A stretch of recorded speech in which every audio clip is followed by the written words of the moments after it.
আসসালামু আলাইকুম। আমন্ত্রণ জাগো ফুটবলে। সঙ্গে আছি আমি আফরিন সুমনা। শুরুতেই জানিয়ে দিচ্ছি সংবাদ শিরোনাম।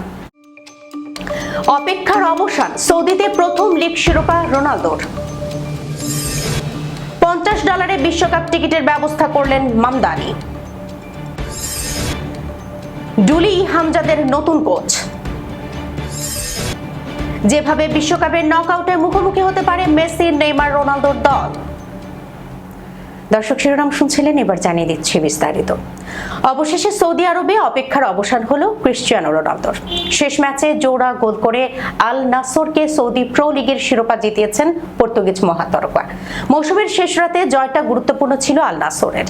এদিন শুরুতে 2-0 ব্যবধানে এগিয়ে গেলেও পরে একটি গোল শোধ দেয় দামাক। তবে ম্যাচের শেষ আধ ঘন্টায় রোনালদোর 2 গোলই বদলে দেয় দৃশ্যপট। 63তম মিনিটে নিজের পরিচিত ফ্রি কিক থেকে গোল করেন 41 বছর বয়সী এই ফরওয়ার্ড। তার নেয়া শট প্রতিপক্ষের ডিফেন্ডার ও গোলরক্ষককে ফাঁকি দিয়ে জালে জড়িয়ে যায়। এরপর ম্যাচের 81তম মিনিটে বক্সের ভেতরে কাটব্যাক পেয়ে জোরালো শটে নিজের দ্বিতীয় গোল করেন তিনি। শেষ বাঁশি বাজার পর আবেগাপ্লুত হয়ে পড়েন রোনালদো। বেঞ্চে বসেই চোখের জল মুছতে দেখা যায় তাকে। 2020 সালে জুভেন্টাসের হয়ে সিরি আ জয়ের পর এটি তার প্রথম বড় ক্লাব শিরোপা। এর মাধ্যমে ইংল্যান্ড, স্পেন ও ইতালির পর সৌদি আরবেও লিগ শিরোপা জয়ের কীর্তি গড়লেন 5 বারের ব্যালন ডি'অর জয়ী এই তারকা। 2023 সালের জানুয়ারিতে ম্যানচেস্টার ইউনাইটেড ছাড়ার পর আল নাসরে যোগ দেন রোনালদো। এরপরই সৌদি ফুটবলে শুরু হয় তারকাদের ঢল।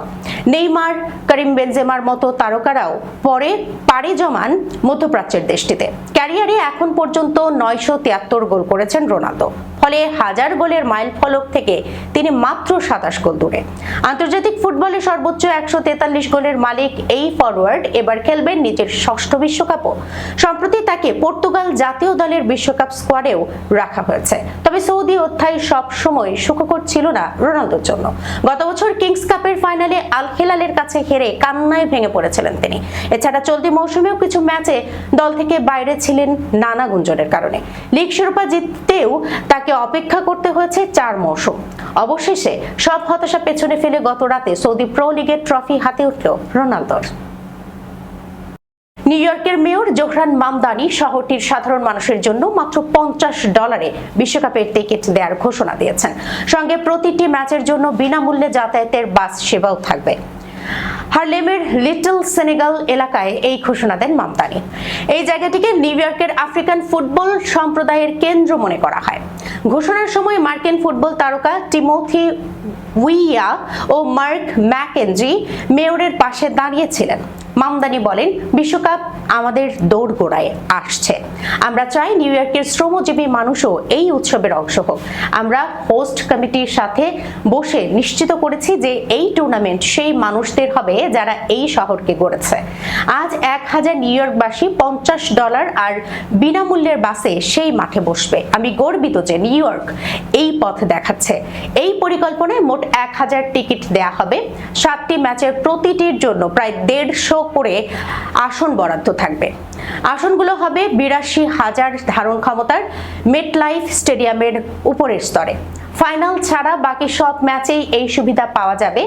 যে 7টি ম্যাচ এই পরিকল্পনার আওতায় আছে সেগুলো হলো গ্রুপ পর্বে 13 জুন ব্রাজিল বনাম মরক্কো, 16 জুন ফ্রান্স বনাম সেনেগাল, 22 জুন নরওয়ে বনাম সেনেগাল, 25 জুন ইকুয়েডর বনাম জার্মানি এবং 27 জুন পানামা বনাম ইংল্যান্ড। এর বাইরে 30 জুনের রাউন্ড অফ 32 ও 5 জুলাইয়ের রাউন্ড অফ 16 ম্যাচও এই সুবিধায় পড়বে। লটারি শুরু হবে 25 মে এবং শেষ হবে 30 মে। প্রতিদিন সর্বোচ্চ 50,000 আবেদন করা যাবে। প্রতিটি বিজয়ী সর্বোচ্চ 2টি টিকিট কিনতে পারবেন। টিকিট অন্যকে দেয়া যাবে না এবং ম্যাচের দিনই বিজয়ীদের হাতে পৌঁছাবে। এই উদ্যোগ মেয়রের দফতর ও নিউ ইয়র্ক, নিউ জার্সি বিশ্বকাপ হোস্ট কমিটির যৌথ প্রচেষ্টায় হচ্ছে। ফিফার সঙ্গে এর কোনো সম্পর্ক নেই। 2026 বিশ্বকাপে এই প্রথম কোনো আয়োজক পর্যটক শহর তাদের বাসিন্দাদের জন্য প্রথম আলাদা টিকিট সুবিধা দিল। 2022 সালে কাতারেও দেশটির নিজস্ব বাসিন্দাদের জন্য ছাড়ের টিকিটের ব্যবস্থা ছিল। নিউ ইয়র্ক ও নিউ জার্সি এলাকায় ম্যাচ দেখার খরচ বিশ্বকাপের আগেই বড় সমালোচনার বিষয় হয়ে উঠেছে। নিউ জার্সি ট্রানজিট প্রথমে পেন স্টেশন থেকে স্টেডিয়ামের রিটার্ন ট্রেন ভাড়া $150 ঘোষণা করেছিল। সেখানে স্বাভাবিক ভাড়া মাত্র $13। পরে তা কমিয়ে $105 করা হয়। বাস ভাড়া ধরা হয়েছে $80। ফিফা নিজেও সমালোচনার মুখে মাত্র $60 কিছু টিকিট ছাড়ে, তবে তা মোট টিকিটের মাত্র 1.6%। ডাইনামিক প্রাইসিং এর কারণে বাকি টিকিটের দাম এখন কয়েকশো ডলারে গিয়ে ঠেকেছে। মামদানি আগের বছর একটি প্রচারণায় বলেছিলেন, এই খেলাকে যারা সবচেয়ে বেশি ভালোবাসে তাদের অনেকের পক্ষেই মাঠে গিয়ে দেখার কোনো সুযোগ নেই। যারা টিকিট সবার আগে কেনে তারা সবসময় সবচেয়ে আগ্রহী দর্শক নয়, তারা মুনাফার আশায় থাকে। অবশেষে অবসান হলো সব জল্পনা কল্পনার। বাংলাদেশ জাতীয় ফুটবল দলের নতুন প্রধান কোচ হিসেবে দায়িত্ব নিয়েছেন থমাস ডুলি। আজ সকালে বাফুফে তাদের অফিসিয়াল ফেসবুক পেজে এক পোস্টের মাধ্যমে এই খবর জানিয়েছে। বাংলাদেশ দলের ডাগ আউট সামলানোর দায়িত্ব নিয়ে 65 বছর বয়সী এই জার্মান বংশোদ্ভূত কোচ আজ সকালেই ঢাকায় পা রেখেছেন। সবকিছু ঠিকঠাক থাকলে আগামী রোববার থেকে বাংলাদেশ দলের ক্যাম্পে দেখা যাবে ডুলিকে।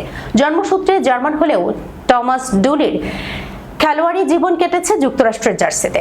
যুক্তরাষ্ট্রের হয়ে 7 বছরের আন্তর্জাতিক ক্যারিয়ারে 81টি ম্যাচ খেলেছেন এবং রক্ষণাত্মক মিডফিল্ডার হিসেবে গোল করেছেন 7টি। 1994 সালে যুক্তরাষ্ট্রের মাটিতে অনুষ্ঠিত বিশ্বকাপে স্বাগতিক দলের হয়ে প্রতিটি ম্যাচে খেলেছেন ডুলি। ক্লাব ফুটবলেও তার প্রোফাইল বেশ ভারী। বায়ার লেভারকুসেন ও শালকের মতো বিখ্যাত জার্মান ক্লাবে খেলেছেন, যার মধ্যে শালকের হয়ে উয়েফা কাপও জিতেছেন। এছাড়া এফসি কাইজারস্লাউটার্ন এর হয়ে জিতেছেন বুন্দেসলিগার শিরোপা। খেলোয়াড় হিসেবে যেমন সফল, কোচ হিসেবেও ডুলির অভিজ্ঞতা বেশ সমৃদ্ধ। 2011 থেকে 2014 সাল পর্যন্ত যুক্তরাষ্ট্র জাতীয় দলের সহকারী কোচ হিসেবে কাজ করেছেন। এরপর ফিলিপাইন জাতীয় দলের প্রধান কোচের দায়িত্ব নিয়ে সফলভাবে প্রায় 5 বছর পার করেন। ক্লাব ভিয়েতেল এর স্পোর্টিং ডিরেক্টর হিসেবেও 2022 সালে সংক্ষিপ্ত সময়ের জন্য আবারও ফিলিপাইনের ডাগআউটে ফেরেন তিনি। বাংলাদেশের দায়িত্ব নেওয়ার আগে তিনি গায়ানা জাতীয় দলের দায়িত্বে ছিলেন।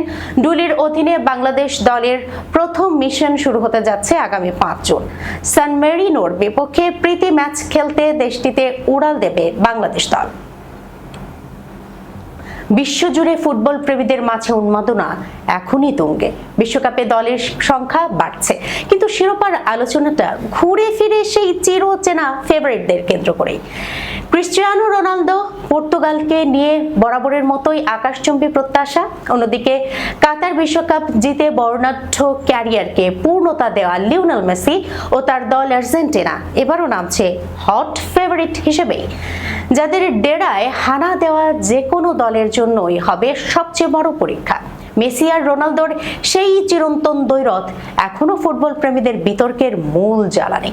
তবে শিরোপার এই পথটা এবার মোটেও সহজ হবে না।